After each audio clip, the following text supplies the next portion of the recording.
सबका साथ सबका विकास, सबको जोड़ करके चलने से कैसे परिणाम आते हैं, हमने करके दिखाया।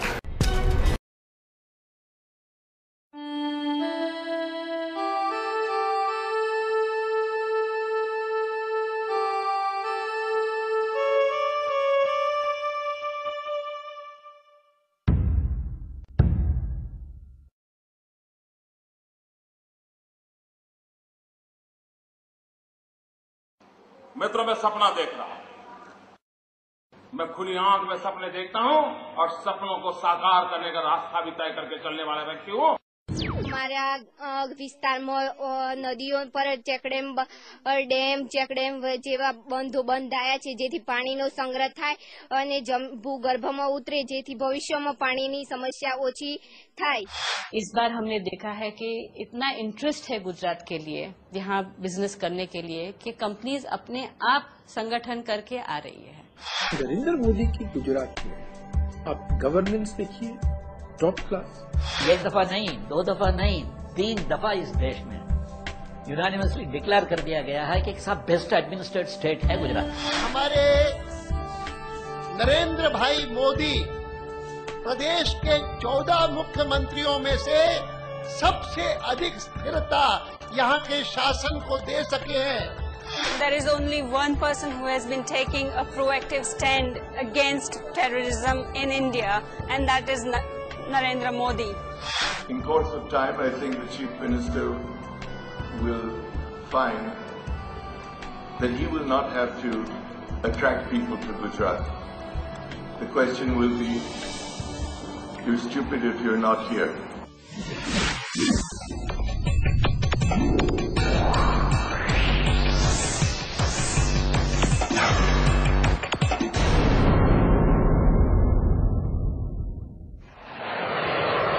आज भारत एक सुपर पावर बनने की तरफ तेजी से बढ़ रहा है, लेकिन इस दौड़ में सिर्फ एक ही रुकावट है, आतंकवाद। दिल दहला देने वाला यह अघोषित युद्ध देश भर में भयानक तबाही मचा रहा है। मुंबई के झवेरी बाजार और गेटवे ऑफ इंडिया पर बम ब्लास्ट हुए, 46 लोग मारे गए, 160 घायल। अयोध्या के श्री राम मंदिर परिसर पर आत्मघाती दस्ते ने हमला बोला, कई लोग मारे गए। उत्तर प्रदेश में श्रमजीवी एक्सप्रेस में धमाका, 10 मारे गए, 50 से ज्यादा घायल। दीपावली के दौरान दिल्ली में सीरियल ब्लास्ट, 67 लोग मारे गए, 224 घायल। आतंकवादियों ने अंधाधुंध फायरिंग की और ग्रेनेड फेंके, एक वैज्ञानिक की मौत और 5 घायल। सिलसिलेवार धमाकों में वाराणसी में 28 लोग मारे गए और 100 से ज्यादा घायल। आंकड़ों के मुताबिक सन 2006 में 1492 निर्दोष हिंदुस्तानी दहशतगर्दों के शिकार बन गए। क्या गुनाह उन माँ बहनों का? किसी का भाई छीन लिया जाता है, किसी का लाडला छीन लिया जाता है, किसी बहन का सिंदूर पहुंच लिया जाता है। क्यों? कब तक? 11 जुलाई सन 2006 शाम के 6 बजे से 6:40 तक का समय मुंबई पर भारी पड़ा। लोकल ट्रेनों पर लगातार 7 अलग अलग जगहों पर बम ब्लास्ट किए गए। तकरीबन 200 लोग मारे गए, 625 घायल हो गए। पुलिस के मुताबिक इस हादसे को अंजाम दिया था लश्कर तोयबा और सिम्मी ने। हमने देखा है कि भी ऑफिशियल लैक्सिटी से और पब्लिक की लैक्सिटी से महाराष्ट्र में क्या हुआ, उसी टेररिज्म से। मुंबई धमाकों में शामिल सिम्मी यानी students Islamic movement of India ने कई और आतंकवादी घटनाओं को अंजाम दिया है। सीमी पर जो चार्जशीट है, उस चार्जशीट में ये तमिल मुस्लिम मुन्नी कड़गम का नाम है। उसी पार्टी के साथ तमिलनाडु में कांग्रेस पार्टी चुनाव समझौता किया और चुनाव लड़ा। आप आतंकवाद से लड़ सकते हो?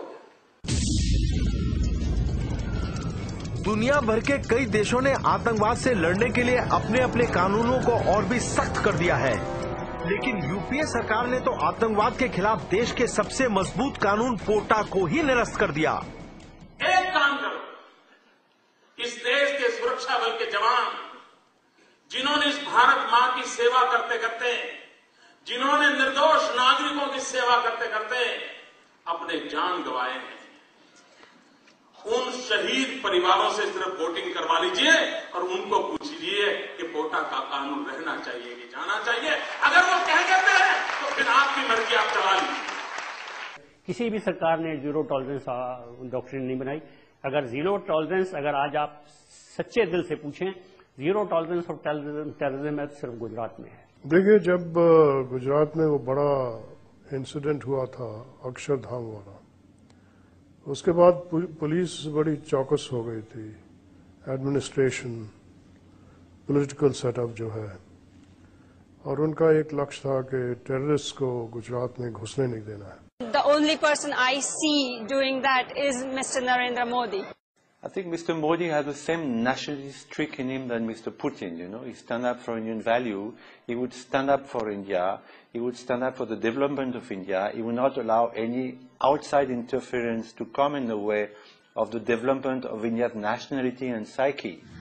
आतंकवाद से निपटने का केवल एक ही तरीका है, पॉलिटिकल विल, यानी आतंकवाद से जूझने की मजबूत राजनीतिक इच्छा शक्ति। होम मिनिस्ट्री के आंकड़ों के मुताबिक सन 2003 से 2006 के दरमियान गुजरात में आतंकवाद से केवल एक ही व्यक्ति की मौत हुई। लेकिन हैरत की बात यह है कि देश का एक बहुत बड़ा बुद्धिजीवी वर्ग और कुछ ह्यूमन राइट्स एक्टिविस्ट गुजरात की इस कामयाबी का जबरदस्त विरोध करते हैं।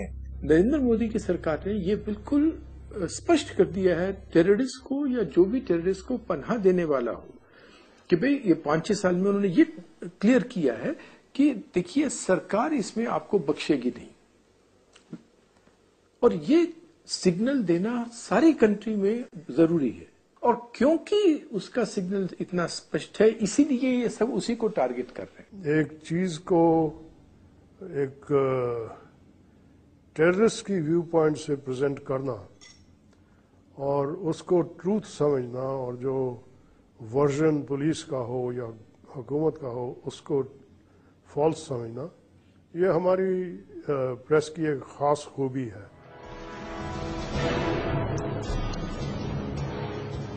देश की सरहदों पर सरकार का ध्यान कम है, लिहाजा अब बांग्लादेशी घुसपैठिए पश्चिम बंगाल में हिंदुस्तानियों की जमीनें खरीद रहे हैं। They are selling their property, landed property, to these Bangladeshi Muslims. And what are they doing? What use they are putting to this land? Agricultural land, they are growing narcotics. Gaja is extensively cultivated in Nadia district. Even by the national highway, the land by the national highway, they are cultivating acres after acres of Gaja. And that Gaja is exported to, via Bangladesh to other countries. Now, the sale proceeds is again invested in gun running. Arms are brought from Bangladesh and these are dispatched to the northern West Bengal. तो मैंने वहां की जनसभा में कहा, मैंने कहा देखो भाई, आसाम के पड़ोस में बांग्लादेश है और गुजरात के पड़ोस में पाकिस्तान है। मेरी भी हालत आपके जैसी है। वो आपके पड़ोस में है, मेरे पड़ोस में ये बैठे हैं। मैंने कहा लेकिन फर्क थोड़ा सा है, आप उनके से कारण परेशान हो, वो मेरे कारण परेशान हो।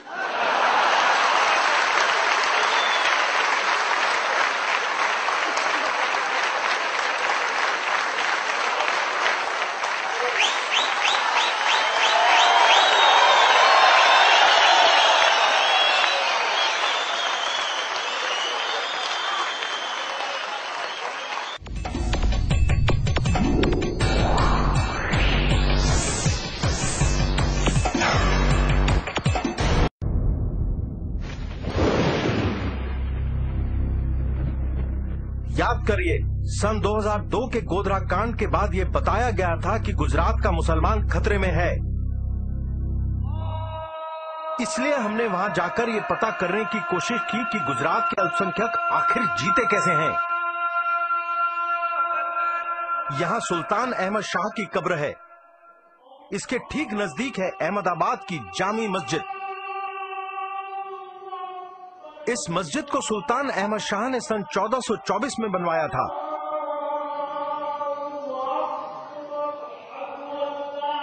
ये विशाल मस्जिद 260 खंभों पर खड़ी है।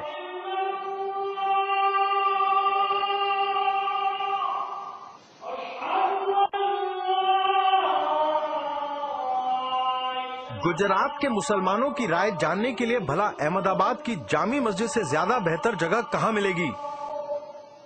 कौन कौन सी जगह अहमदाबाद में आप जाते हैं घूमने के लिए? बहुत सी जगह, लॉ गार्डन है, फन पब्लिक है, यहाँ कांकरिया बाजू ये बाजू है, बिग बाजार है। गुजरात में ऐसा है कि जो मुस्लिम है उनके दुकान से लोग सामान नहीं लेते या उनके साथ भेदभाव करते हैं, ऐसा है क्या? ऐसा तो कुछ नहीं है। ऐसा कुछ हमको ऐसा इस मुल्क में जैसा कि इसमें ऐसा कुछ भी नहीं है कि हिंदू मुसलमान की दुकान से नहीं लेता। हमारे तो हिंदू ग्राहक ज्यादा है कि सब आदमी घूम सकते हैं, कर सकते हैं, कोई डर नहीं रहता है।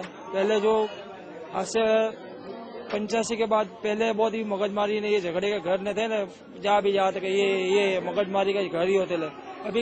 अभी का माहौल ऐसा हो गया कि रात को 12-1 बजे बाद में कोई है 1:30 बजे बाद में निकलते ही नहीं, क्योंकि पुलिस की चेकिंग होती है।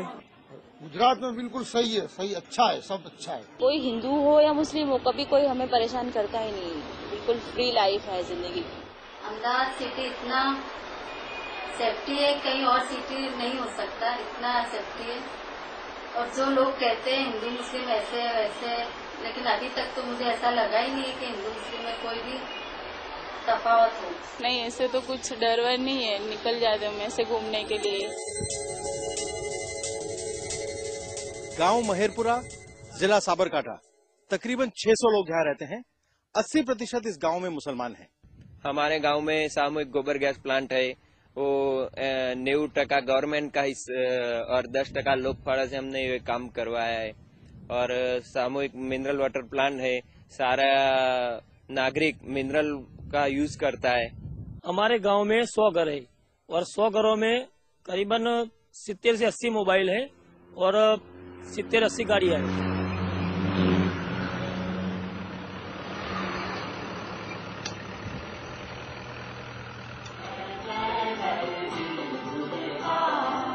विदेशी निवेशकों का गुजरात के बारे में क्या कहना है? हम इंडस्ट्री में बात करते हैं, हमें किसी से ऐसा लगता नहीं है कि उनको ये महसूस हो रहा है कि कोई तनाव है कम्युनल। वो सब बिजनेस कर रहे हैं अच्छी तरह से, हैप्पीली। आमतौर पर भारत में 3 तरह के सामाजिक और आर्थिक विकास के मॉडल दिखाई देते हैं: महाराष्ट्र मॉडल, बंगाल मॉडल और गुजरात मॉडल। कांग्रेस के ही शासनकाल में विकसित हुआ है महाराष्ट्र मॉडल। बंगाल मॉडल, जो कि कम्युनिस्टों के 30 सालों के शासन की उपज है, और गुजरात मॉडल, जो कि पिछले 1 दशक के बीजेपी राज की देन है। बाकी स्टेट्स भी इसको धीरे धीरे गुजरात मॉडल को अपना रहे हैं। जो गरीबी रेखा के नीचे जो है, उसमें किसानों की संख्या कितनी है, वो हिंदुस्तान में सबसे ज्यादा बंगाल में है। महाराष्ट्र में यह है कि वो हिंदुस्तान की फाइनेंशियल कैपिटल है, एक बार इंडस्ट्री में लीडर थी, और आज ये है कि वहां गवर्नमेंट ही नहीं है, गवर्नमेंट कुछ ही नहीं कर रही। बेशक आप विदर्भा में देख लें, बेशक आप इंडस्ट्री में देख लें, बेशक आप इंफ्रास्ट्रक्चर डेवलपमेंट में देख लें। सब इकोनॉमिक पैरामीटर्स के हिसाब से बंगाल है सबसे पिछड़ा हुआ स्टेट और गुजरात है सबसे पहला स्टेट। और ये जानकारी आज के तारीख में बंगाल के बच्चे बच्चे में है। ऐसा एक भी गांव नहीं है जिसमें एटलीस्ट 10% लोग गुजरात में नौकरी करने के लिए नहीं गए हो। वहाँ इन्वेस्टमेंट सिर्फ हिंदुस्तान के अंदर से नहीं, लेकिन बाहर से भी अधिक से अधिक गुजरात में आ रही है। When you showcase Gujarat, you showcase India. When you showcase India, you showcase Gujarat.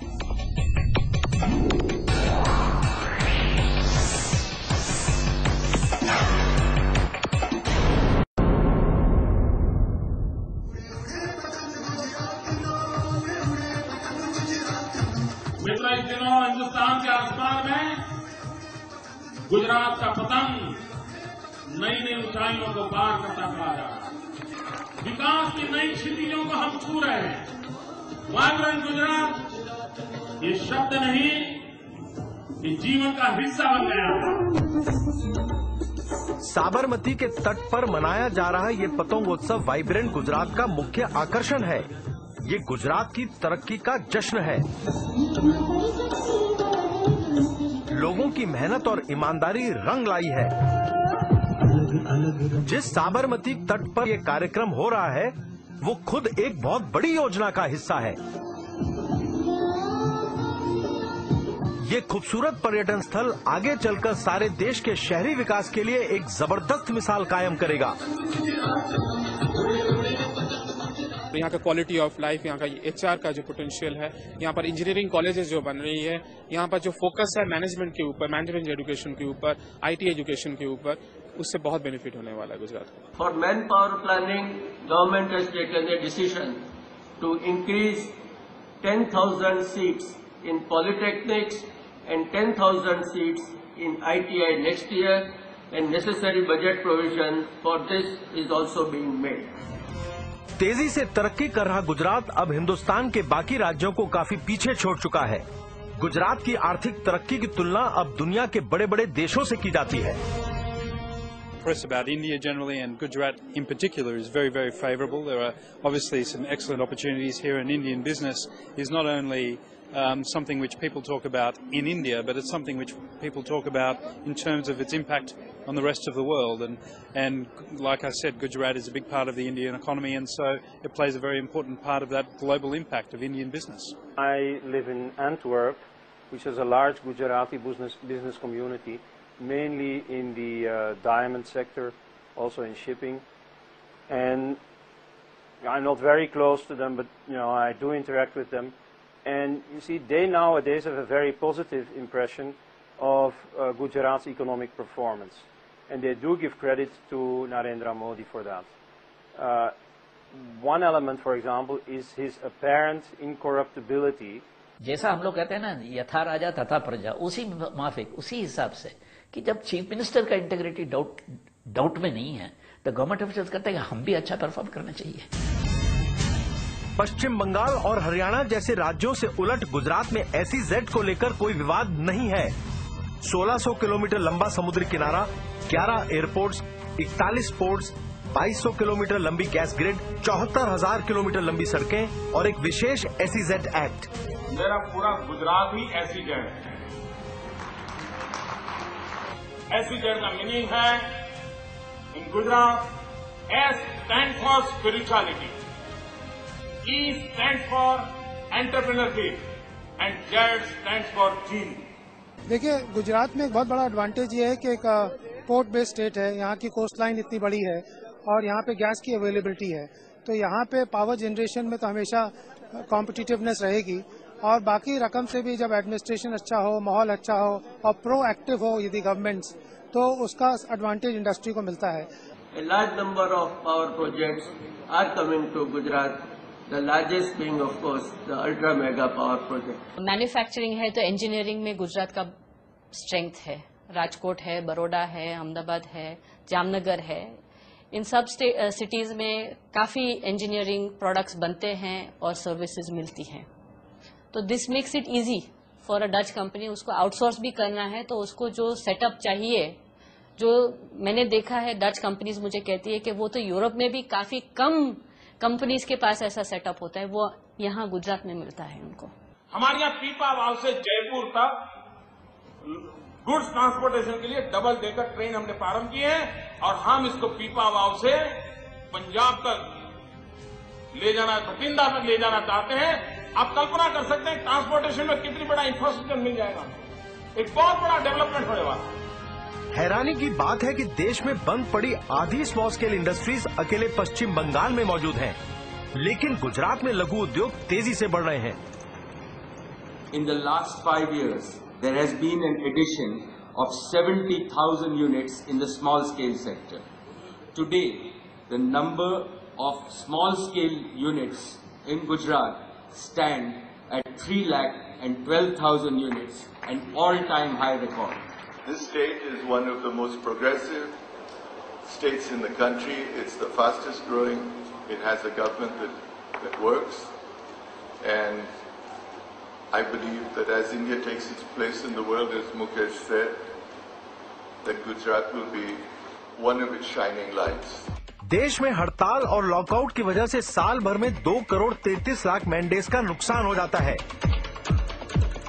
गौरतलब है कि इसमें से 60% मैनडेज का नुकसान केवल पश्चिम बंगाल में होता है, लेकिन गुजरात में मजदूरों और मैनेजमेंट के बीच संबंध मधुर रहते हैं।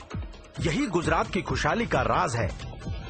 Reliance has been operating in Gujarat and we have not lost one single mandate of work because of any labor issues. I believe Gujarat is vibrant because it has a heady mix of 3 factors.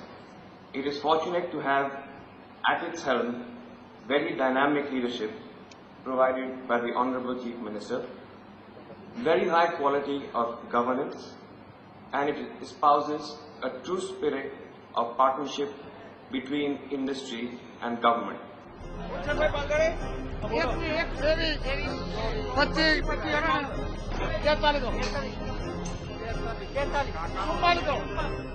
Bharat में सबसे ज्यादा कपास गुजरात पैदा करता है।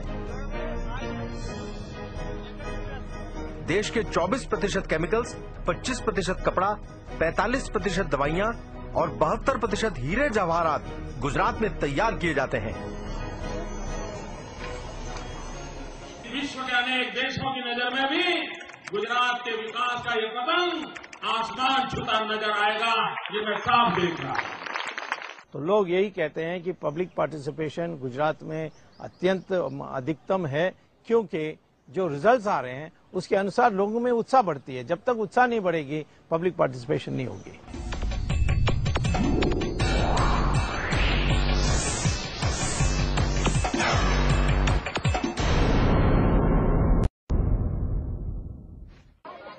भारत का अधिकांश भाग पानी की कमी के खतरनाक दौर से गुजर रहा है।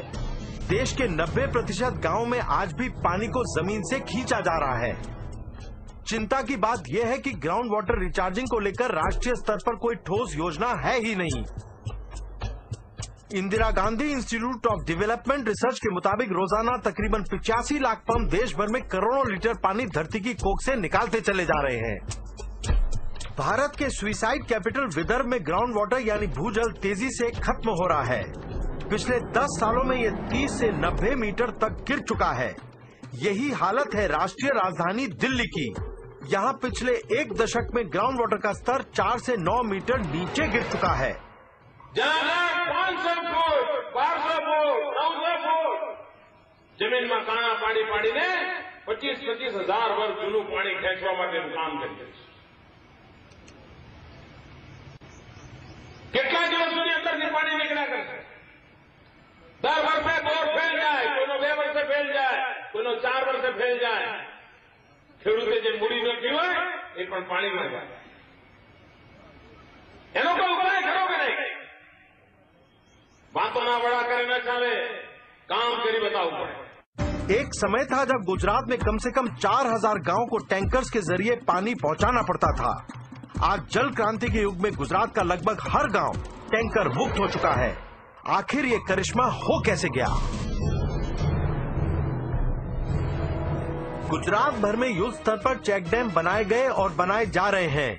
चेक डैमों का डिजाइन कुछ ऐसा होता है कि नदी को जगह जगह रोक दिया जाता है। इससे पानी भारी मात्रा में एक ही जगह इकट्ठा होने लगता है, लिहाजा ग्राउंड वाटर रिचार्ज हो जाता है। गुजरात में सन 2001 और 2006 के दरमियान 1,10,000 चेक डैम बनाए गए। गौरतलब है कि आजादी से लेकर सन 2001 तक केवल 4,000 चेक डैम बनाए गए थे। આ 45 વર્ષમાં કોંગ્રેસના શાસનમાં આખા ગુજરાતમાં કુલ 12,000 ખેત તલાવડી બની છે। सन 2003 और सन 2006 के दरमियान 1,37,000 खेत तालाबों को बनाया गया। गुजरात भर में सन 2001 और सन 2005 के बीच ग्राउंड वाटर का स्तर औसतन 4 मीटर ऊपर आ गया है। केवल नर्मदा के कारण नहीं हुई, उसके पानी के कारण नहीं हुई, मगर ये चेक डैम्स माइक्रो चीजें कर कर कर लोगों को इन्वॉल्व कर कर ऐसी चीज करना जो कि लोगों के हित में हो और वहां तक लास्ट आदमी तक पहुंचे। दक्षिण गुजरात में पानी ज्यादा मात्रा में है। यहाँ से पानी को सौराष्ट्र और कच्छ भेजने की योजना बनाई गई। बड़ी बड़ी पाइपलाइनों का जाल बिछा दिया गया। हम कहते हैं ना बिलीव और नॉट बिलीव, गुजरात में ये जो पाइपलाइन वाली बात है लगभग एक ऐसा ही किस्सा है। इस तरीके से करीब 10,000 विलेजेस हमने कवर किया है और गुजरात में भूगर्भ का आधारित जो पीने का पानी की व्यवस्था थी उसको हमने क्रमशः बंद कर रहे हैं। सरदार सरोवर प्रोजेक्ट का मेन कैनाल 532 किलोमीटर लंबा है। इसका 400 किलोमीटर भाग बनकर तैयार हो चुका है। इससे 4 लाख हेक्टेयर भूमि की सिंचाई और 4,000 गांवों को पीने का पानी पहुंचाया जा सकता है। सन 2001-2002 में पानी के एक बहुत बड़े संकट के दौरान नर्मदा का पानी कैसे निकाला गया, उसकी कहानी अद्भुत है। गुजरात सरकार ने एक फैसला लिया कि जो पहाड़ उसके बाजू में है उस पहाड़ में विस्फोट करके सुरंग बनाई जाए और उस सुरंग में से इस पानी को अगर गुजरात राज्य में पहुंचाया जाएगा तो ये कितना अच्छा होगा। उन्होंने फैसला लेके विस्फोट करके सुरंगें बनाई और वहां पर 100 हार्स पावर के 60 पंप लगाए गए। उन पंपों के जरिए आज ये पानी पूरे गुजरात में जा रहा है केनाल के नेटवर्क से और पूरी जनता को पीने का पानी और सिंचाई का मिल रहा है। मैं कच्छ से आ रहा हूँ तो कच्छ के लोगों के लिए अभी पानी आ गया नर्मदा का तो इतनी बड़ी उसकी वैल्यू है कि जो एक पानी की अछत वाले देश में रहने वाले को ही पता चलता है। पानी की कमी होने पर गरीबी, बेबसी और मौत हमारा दरवाजा खटखटाने लगती है। ये है विदर्भ के किलिंग फील्ड्स। इस इलाके में खेती कम और आत्महत्याएं ज्यादा होती हैं। हर 8 घंटों में औसतन एक किसान आत्महत्या कर लेता है। कुछ फांसी के फंदों पर लटक जाते हैं और कुछ कीटनाशक पी लेते हैं। यहाँ के किसानों को पेस्टिसाइड की इतनी खुराक जरूर नसीब हो जाती है जो उनकी मौत के लिए काफी होती है।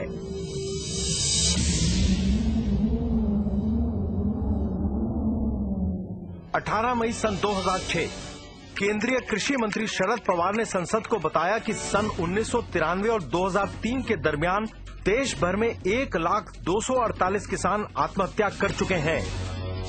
आजकल महाराष्ट्र का विदर्भ क्षेत्र किसानों की आत्महत्याओं को लेकर हर रोज अखबारों की सुर्खियों में रहता है। जब इरिगेशन का पानी मिलता है तब फार्मर को भगवान के ऊपर आधार नहीं रखना पड़ता है और फसल अनसर्टन नहीं हो जाती है। महाराष्ट्र में, आंध्र प्रदेश में और कोई राज्यों में जहां जहां इरिगेशन नहीं मिला है और पानी नहीं मिला है, फार्मर्स की इनकम अनसर्टन होती है, डेट बर्डन बढ़ता जाता है और सुसाइड होते हैं। देश भर में खेती को लेकर काफी मायूसी का माहौल है। नेशनल कमीशन ऑफ फार्मर्स ने गुजरात मॉडल की खूब तारीफ की है। गुजरात किसान ની આવક 3 વર્ષમાં બમણી કરી દેશે ભાઈ। આજે જો એ વર્ષે ₹1,00,000 કમાતો હશે તો એ ₹2,00,000 કમાતો થઈ જવાનો। पहले मेरे को तो 50,000 की आवक होती थी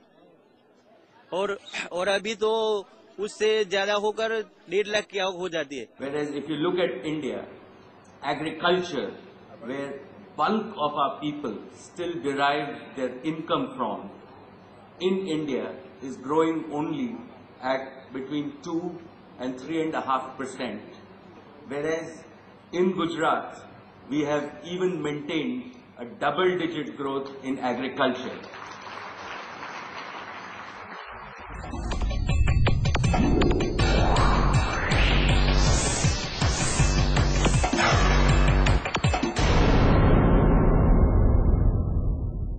का सीधा फायदा गुजरात के किसानों को मिल रहा है। अब एक फसल के बजाय किसान सालाना 3 फसलें पैदा कर रहे हैं। क्या पहले कोई सोच सकता था कि गुजरात में अनार और मौसमी के बगीचे भी हो सकते हैं? अनार आता है और कॉटन का करते हैं और मौसमी भी लगाई है हमारे गांव में। आंकड़े बताते हैं कि महाराष्ट्र के कपास उगाने वाले तकरीबन 12 लाख किसान गरीबी और कर्ज के भंवर में बुरी तरह फंस चुके हैं। अपने पड़ोसी राज्य की खेती में तरक्की देखकर महाराष्ट्र सरकार गुजरात के इस फॉर्मूले को समझना चाहती है। महाराष्ट्र के एग्रीकल्चर कमिश्नर ने गुजरात के कृषि विभाग से संपर्क साधा।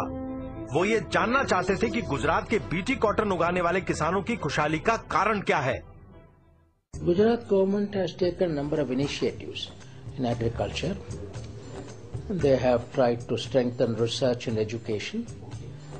They have tried to strengthen the linkage between scientists and farmers, and they have tried to give a number of support services to farmers like soil health card, timely advice, and also this Krishi Mahotsav before the sowing season, before the monsoon comes, to attend to the needs of the farmers, visiting every village.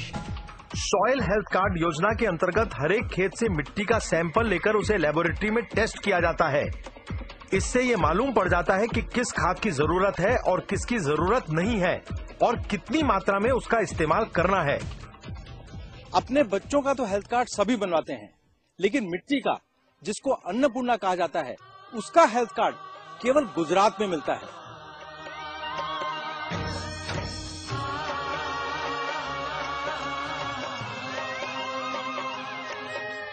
लोगों को अपने साथ जोड़ने का सबसे आसान तरीका है उनके चारों तरफ उत्सव जैसा माहौल बना देना। कृषि महोत्सव किसानों का त्योहार बन गया है।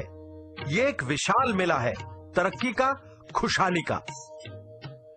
Modi has involved the public in a very great and deep manner and given them a sense of participation in every one of his major programs and projects. पानी का इंतजाम हो जाने से, घर पर 24 घंटे बिजली की सुविधा मिलने से और खेती बाड़ी की नई नई जानकारियों ने किसान की जिंदगी बदल डाली है। आज फिर से उसका आत्मविश्वास जागृत हो गया है। लाल बहादुर शास्त्री ने कहा था, जय जवान जय किसान। तो आपको लगता है कि गुजरात में आज किसान की वही इज्जत की जा रही है? ना, वही है इज्जत है। खेती करना अच्छा काम है और मेरे स्टेट में वो सामर्थ्य है, और इसलिए मैं सपना देख रहा हूं कि हिंदुस्तान के सेकंड ग्रिल रिवॉल्यूशन का नेतृत्व ये सूखी धरती से हम करेंगे।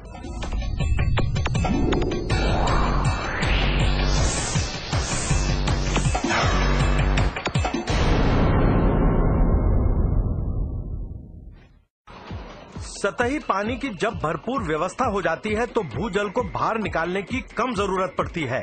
इससे बिजली की भारी बचत होती है। गुजरात मॉडल की नींव में डाले गए हैं ऐसे छोटे छोटे नए नए विचार। जब एक मिशन के तहत किसी जानदार विचार को जमीनी स्तर पर लागू किया जाता है तो नतीजे चौंका देने वाले होते हैं। ऐसे ही किसी अद्भुत विचार से गुजरात में बिजली की क्रांति आ गई। गौरतलब है कि पड़ोसी राज्य महाराष्ट्र बिजली के जबरदस्त संकट के दौर में फंस चुका है। 13 घंटे, 14 घंटे, 15 घंटे इतनी बिजली की कटौती करने के कारण महाराष्ट्र सरकार परेशान हो गई और उसने ये पता करने की कोशिश की कि आखिर गुजरात सरकार अपने 18,000 गांव को 24 घंटे कैसे बिजली सप्लाई कर पाती है। इसलिए आज हम गुजरात के एक बिजली विभाग के अधिकारी से बात करना चाहते हैं। हम पता करना चाहते हैं कि आखिर ये सीक्रेट क्या है। हाँ, गुजरात के जो एग्रीकल्चर फीडर्स और गांव के फीडर एक था, अभी सेपरेट किया तो ओनली गांव का ही फीडर आएगा, गांव के ही बिजली जाएगा, ऐसा सेपरेट लाइन लगाया। ज्योतिग्राम फीडर में ओनली गांव आते हैं, खेतीबाड़ी फीडर अलग होता है, तो उसकी वजह से पावर सप्लाई हम मेंटेन कर सकते हैं। पहले क्या था कि एग्रीकल्चर में था तो इंटरप्शन आ जाता था तो सारे लाइन फॉल पे जाता था, ये 8-10 घंटा सप्लाई बंद हो जाता था। अभी 24 सप्लाई उनको मिल रहा है। क्यों? कि सेपरेट लाइन किया है। ગુજરાતના જીવનમાં એક બદલાવ આવ્યો, પણ ભાઈઓ બહેનો, આ જ્યોતિગ્રામ યોજના ગઈકાલે વીજળી નહોતી ને આજે વીજળી આવી, એટલી નાનકડી યોજના છે એવી ભૂલ ના કરતા। 1000 દિવસના ટૂંકા ગાળામાં 23 લાખ જેટલા નવા થાંભલા નાખવા, 56,000 જેટલા નવા ટ્રાન્સફોર્મર નાખવા, 75,000 કિલોમીટર લાંબો કેબલ નાખવો, આ આંકડા ચમકાવી દેવા છે। 24 घंटे 3 फेज बिजली के चलते इस छोटे से गांव में भी हीरे घिसने के कई कारखाने लग गए हैं। इस रोजगार ने गांव के लड़के लड़कियों के जीवन में खुशहाली भर दी है। यही है गुजरात मॉडल। इनके पास कमी है तो सिर्फ समय की, क्योंकि जितना काम करते हैं उतने ही ज्यादा पैसे इन्हें मिल जाते हैं। मोबाइल से गाड़ी से फरवा माटे अने टीवी अने फरवा माटे गाड़ी। देश के ज्यादातर गांव में बदहाली से परेशान होकर लोग शहर की तरफ दौड़ लगाते हैं, लेकिन गुजरात मॉडल में उल्टा हो रहा है। रिवर्स माइग्रेशन के तहत लोग अपनी जड़ों को ढूंढते हुए शहरों से गांव की तरफ वापस आ रहे हैं। रमेश भाई रोज रतनपुर से बोटाद हीरे के कारखाने में काम करने के लिए अप डाउन करते थे। आज वो अपने गांव रतनपुर में फिर से रहने के लिए आ गए हैं। पहला तो घर भाड़े राखवामां लगभग 300 થી 400 રૂપિયા ઘર ભાડું ત્યાં બોટાદનું થતું હતું। અત્યારે ગામડામાં રહ્યા પછી ઘણો ખર્ચો ઓછો, 1000-2000 રૂપિયાનો ખર્ચો ઓછો થઈ ગયો એમ। વીજળી આવ્યા પછી 24 કલાક લાઇટ આવ્યા પછી 1000 થી 2000 રૂપિયા ઓછામાં ઓછો ખર્ચો બચી ગયો એમને। आपने विलेज तक इलेक्ट्रिसिटी पहुंचाई, विलेज में आपने बच्चों के लिए स्कूल अच्छा किया, विलेज में आपने पानी की सुविधा लोगों तक पहुंचाई, तो फिर लोग क्यों कचरे में जाकर शहर में रहेंगे? क्या 24 घंटे बिजली देने से नारी सशक्तिकरण का दौर शुरू हो सकता है? रतनपुर में तकरीबन हर घर में लड़कियों ने हीरे घिसने की मशीन लगा ली है। जब से मैं सीखी हूँ तब से मैं कमाने लगी हूँ, इसलिए मेरे पास पैसे है तो उसमें से मैं कुछ बचा लेती हूँ। હું કામ કરું છું મારે એમ કે કોઈની જરૂર નહીં પડે, મારી રીતે એમ કે કમાઈ શકીશ। 8-10 કલાક કરવી એટલે થઈ જાય, અમારે મહિને કામ થઈ જાય। જયારે શીખવા મેં બેઠા ને ત્યારે 2500 નો લેટ લાયા હતા, હવે અત્યારે 3000-3500 નું કામ થાય। મારી પાસે જે પૈસા બચ્યા હતા એને મેં સોનાના ચેન બનાવરાય। आज इस 24 घंटे बिजली के कारण गांव के अंदर भी कंप्यूटर की शिक्षा संभव हुई है। ये वो कला है जो मिट्टी में भी जान डाल देती है। प्राचीन काल से जीवित ये परंपरा अब आधुनिक इंटीरियर डिजाइनिंग का महत्वपूर्ण हिस्सा बन चुकी है। फूल फायदो एकदम फायदो थयो छे के लाइट एम मानो के अमे सवारे 8 वागे चालू करता एनी जग्याए 4 वागे चालू करीए छीए अने अत्यारे मोडो થઈ ગયો દિવસના તો રાતના 9 વાગ્યા સુધી કામ કરી શકીએ છીએ લાઇટના હિસાબે। गांव के अलग अलग हीरा कारखानों में काम करने वालों ने हंसा बहन के व्यापार में नई जान फूंक दी है। गांव में कारखाने आ रहे हैं, उनसे आपके व्यापार पर कुछ फर्क पड़ा है क्या? सीवता सीवता धंधो चालू करो, एमां 50-60 રૂપિયા આપણને મળે એટલે આપણું કામ ઘરની રોજી રોટી ચાલે। गुजरात में आज रतनपुर की तरह ऐसे कई गांव हैं जो हमेशा के लिए बदल गए हैं। बंगाल में आप देखें, एक नेशनल सैंपल सर्वे ऑर्गेनाइजेशन का तथ्य के अनुसार बंगाल में, रूरल बंगाल में 85% लोग में इतना गरीबी है कि वो इलेक्ट्रिसिटी नहीं कंज्यूम कर सकते, उसके घर में इलेक्ट्रिक मीटर भी नहीं लगा है। और देखिए आप गुजरात में लेटेस्ट तथ्य के अनुसार 100% of rural areas are covered by electricity. I congratulate the government of Gujarat for conceiving and implementing this scheme which will benefit every 18,000 villages of the state.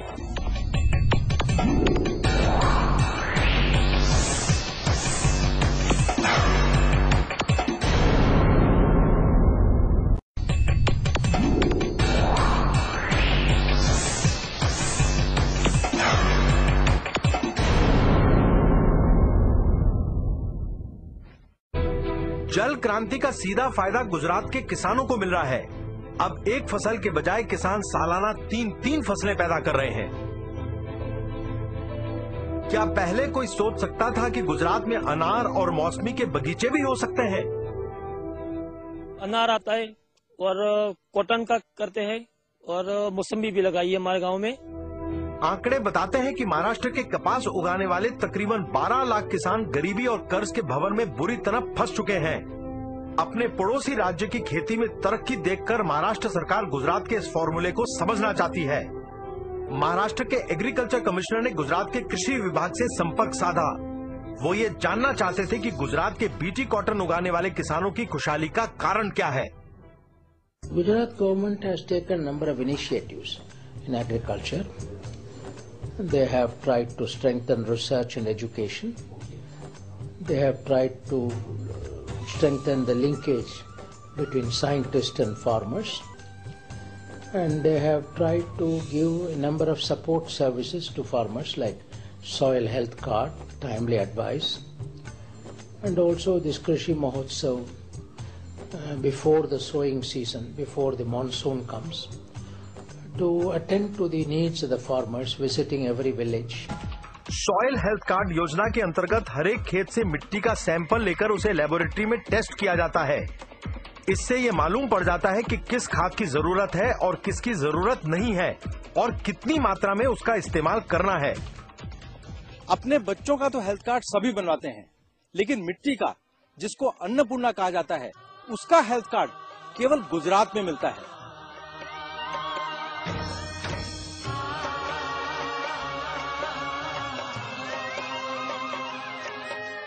लोगों को अपने साथ जोड़ने का सबसे आसान तरीका है उनके चारों तरफ उत्सव जैसा माहौल बना देना।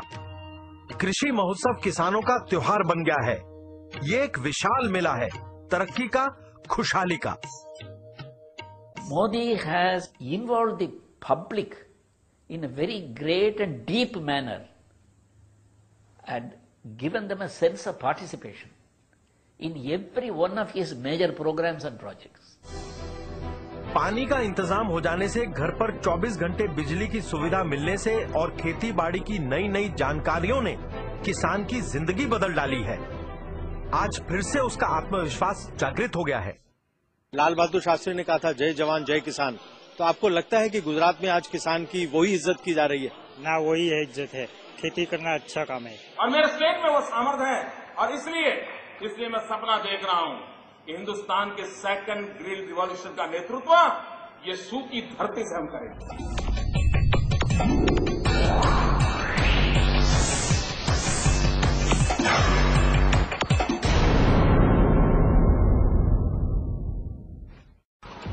सतही पानी की जब भरपूर व्यवस्था हो जाती है तो भूजल को बाहर निकालने की कम जरूरत पड़ती है। इससे बिजली की भारी बचत होती है। गुजरात मॉडल की नींव में डाले गए हैं ऐसे छोटे छोटे नए नए विचार। जब एक मिशन के तहत किसी जानदार विचार को जमीनी स्तर पर लागू किया जाता है तो नतीजे चौंका देने वाले होते हैं।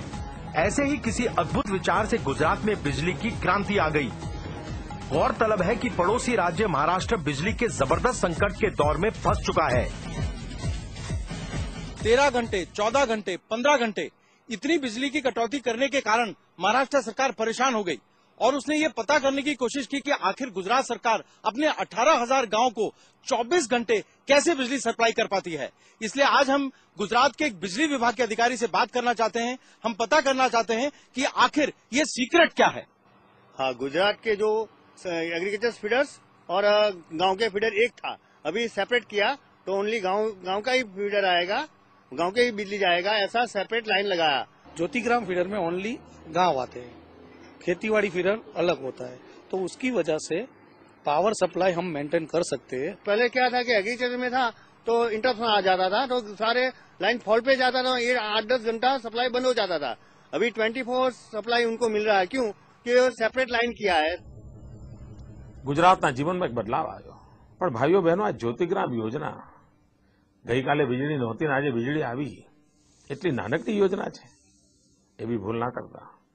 1000 દિવસના ટૂંકા ગાળામાં 23 લાખ જેટલા નવા થાંભલા નાખવા, 56,000 જેટલા નવા ટ્રાન્સફોર્મર નાખવા, 75,000 કિલોમીટર લાંબો કેબલ નાખવો, આ આંકડા ચમકાવી દેવા છે। 24 घंटे 3 फेज बिजली के चलते इस छोटे से गांव में भी हीरे घिसने के कई कारखाने लग गए हैं। इस रोजगार ने गांव के लड़के लड़कियों के जीवन में खुशहाली भर दी है। यही है गुजरात मॉडल। इनके पास कमी है तो सिर्फ समय की, क्योंकि जितना काम करते हैं उतने ही ज्यादा पैसे इन्हें मिल जाते हैं। मोबाइल से गाड़ी से फरवा माटे अने टीवी अने फरवा माटे गाड़ी। देश के ज्यादातर गांव में बदहाली से परेशान होकर लोग शहर की तरफ दौड़ लगाते हैं, लेकिन गुजरात मॉडल में उल्टा हो रहा है। रिवर्स माइग्रेशन के तहत लोग अपनी जड़ों को ढूंढते हुए शहरों से गांव की तरफ वापस आ रहे हैं। रमेश भाई रोज रतनपुर से बोटाद हीरे के कारखाने में काम करने के लिए अप डाउन करते थे। आज वो अपने गांव रतनपुर में फिर से रहने के लिए आ गए हैं। पहला तो घर भाड़े રાખવામાં લગભગ 300 થી 400 રૂપિયા ઘર ભાડું ત્યાં બોટાદનું થતું હતું। અત્યારે ગામડામાં રહ્યા પછી ઘણો ખર્ચો ઓછો, 1000-2000 રૂપિયાનો ખર્ચો ઓછો થઈ ગયો। વીજળી આવ્યા પછી 24 કલાક લાઇટ આવ્યા પછી 1000 થી 2000 રૂપિયા ઓછામાં ઓછો ખર્ચો બચી ગયો એમને। आपने विलेज तक इलेक्ट्रिसिटी पहुंचाई, विलेज में आपने बच्चों के लिए स्कूल अच्छा किया, विलेज में आपने पानी की सुविधा लोगों तक पहुंचाई, तो फिर लोग क्यों कचरे में जाकर शहर में रहेंगे? क्या 24 घंटे बिजली देने से नारी सशक्तिकरण का दौर शुरू हो सकता है?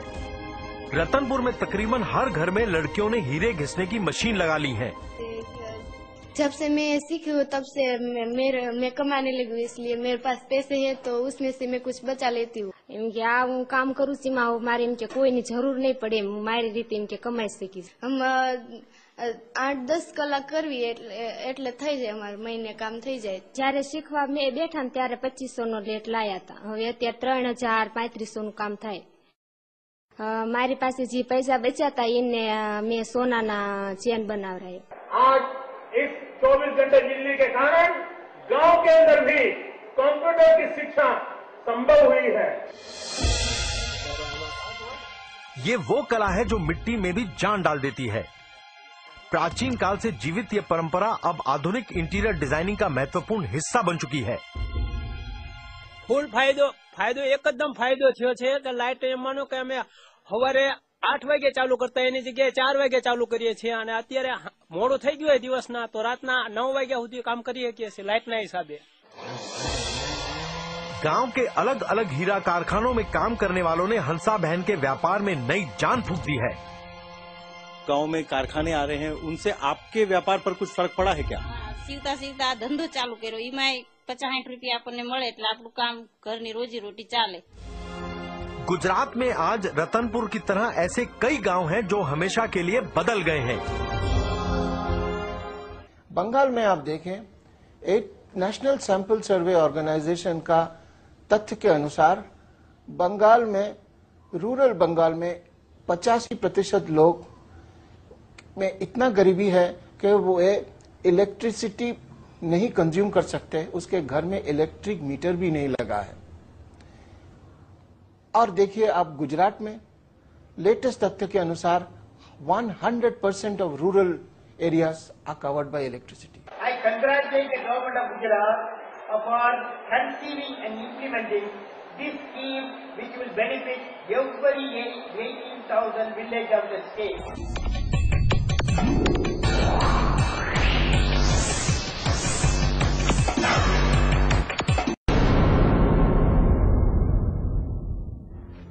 आंकड़े बताते हैं कि हर साल भारत में 1,20,000 महिलाएं गर्भावस्था में या बच्चे को जन्म देते वक्त मृत्यु को प्राप्त हो जाती हैं। ऑक्सफैम की एक रिपोर्ट के मुताबिक हर आधे घंटे में 6 भारतीय महिलाएं डिलीवरी के दौरान अपना दम तोड़ देती हैं।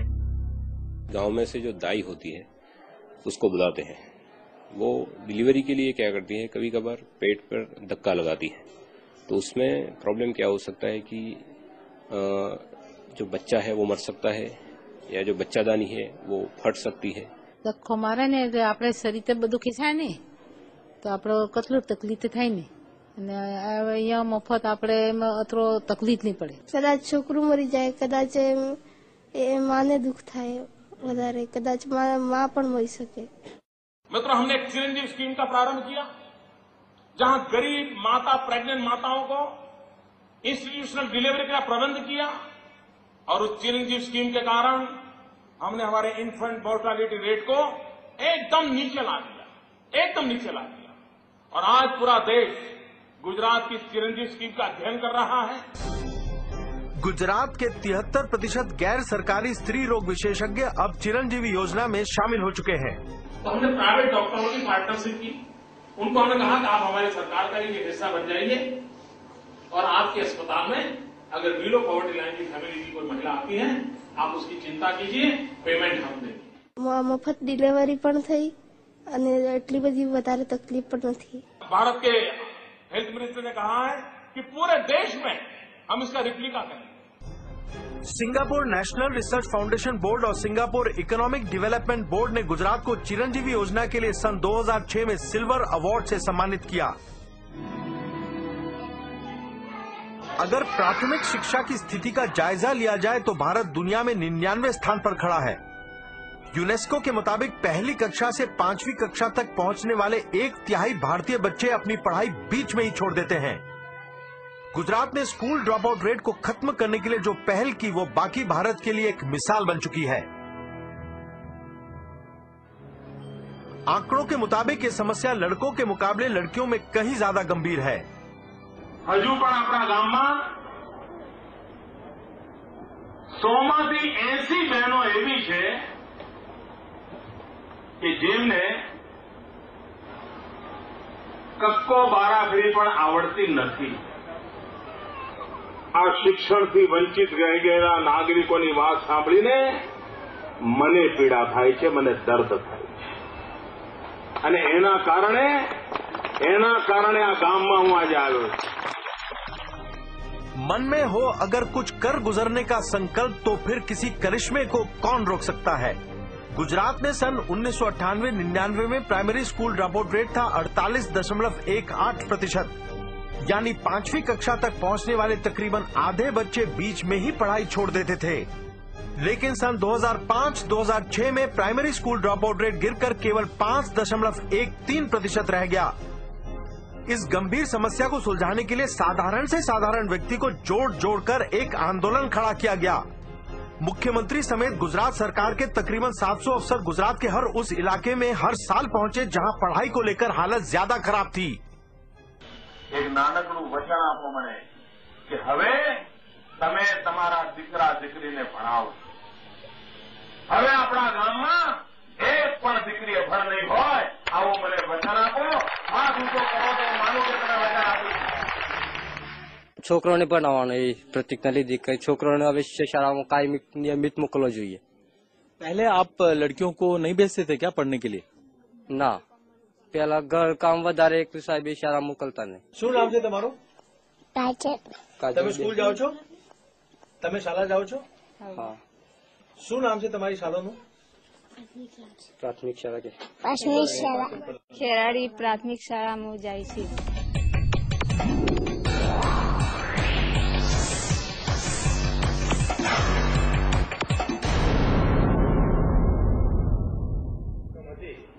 વ્યાજ સહિત આપણે નામદાર જિલ્લા અદાલતમાં જમા કરાવી દીધી છે। ક્યારે જમા કરાવી છે?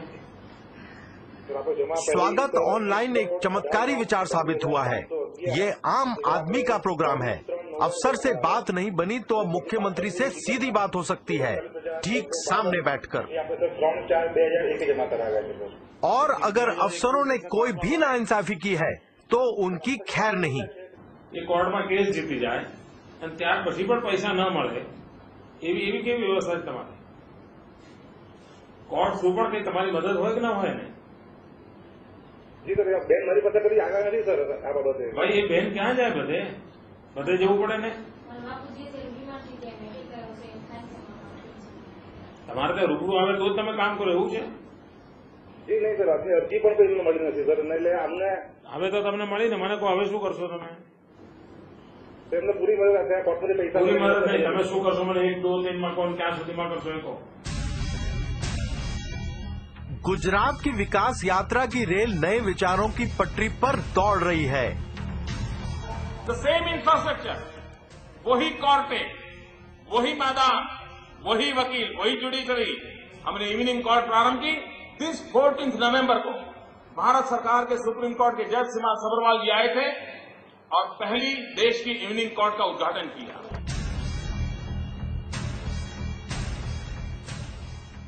गुजरात गवर्नमेंट ने जो इवनिंग कोर्ट्स की परंपरा शुरू की है वो अपने आप में बहुत काबिले तारीफ है और मैं चाहूंगी कि इस तरीके की व्यवस्था जो है बाकी राज्यों में भी रेप्लिकेट की जाए। पिछले 5 सालों में गुजरात के बहुत से पीएसयूज की काया पलट हो गई है।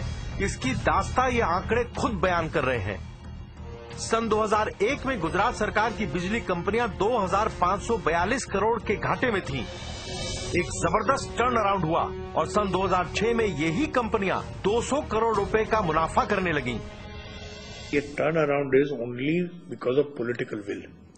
हमारे साहब ने बताया कि भाई चोरी को अटकाओ और हमको गाइडलाइंस दी कि भाई पुलिस स्टेशन रखो, चेकिंग बढ़ाओ, किसी को भी चोरी करते उसको छोड़ना नहीं।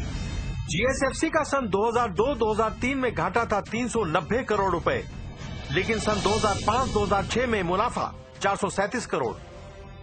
जीएसईएल का सन 2001-2002 में 67 करोड़ घाटा था, लेकिन सन 2005-2006 में 294 करोड़ रुपए मुनाफा हो गया। आज बाकी भारत के लिए गुजरात मॉडल को अपनाने के सिवा क्या कोई दूसरा रास्ता है? बिजली, पानी, सड़क, रोजगार, कन्या शिक्षा, महिला सशक्तिकरण और राष्ट्रीय सुरक्षा जैसे अलग अलग मुद्दों पर गुजरात ने टर्न अराउंड करके दिखाया है। भारत का अधिकांश भाग अभी भी पुराने फॉर्मूलों पर चल रहा है। किसानों को सिर्फ बारिश के भरोसे छोड़ देने का मतलब है उन्हें बार बार आत्महत्या की तरफ धकेल देना। पावर कट का मतलब है 21वीं सदी में भी लालटेन युग में जीना। इस अंधकार का सीधा असर पड़ता है बच्चों की पढ़ाई पर और कारोबार पर। आज देश की स्थिति में क्रांतिकारी बदलाव लाने की सख्त जरूरत है। आवश्यकता है लीडर्स की, हजारों कर्मठ नेताओं की। युग में जनजीवन के अंदर भीतर आग होनी चाहिए, मन में हुंकार उठनी चाहिए। सबका साथ, सबका विकास, सबको जोड़ करके चलने से कैसे परिणाम आते हैं, हमने करके दिखाया।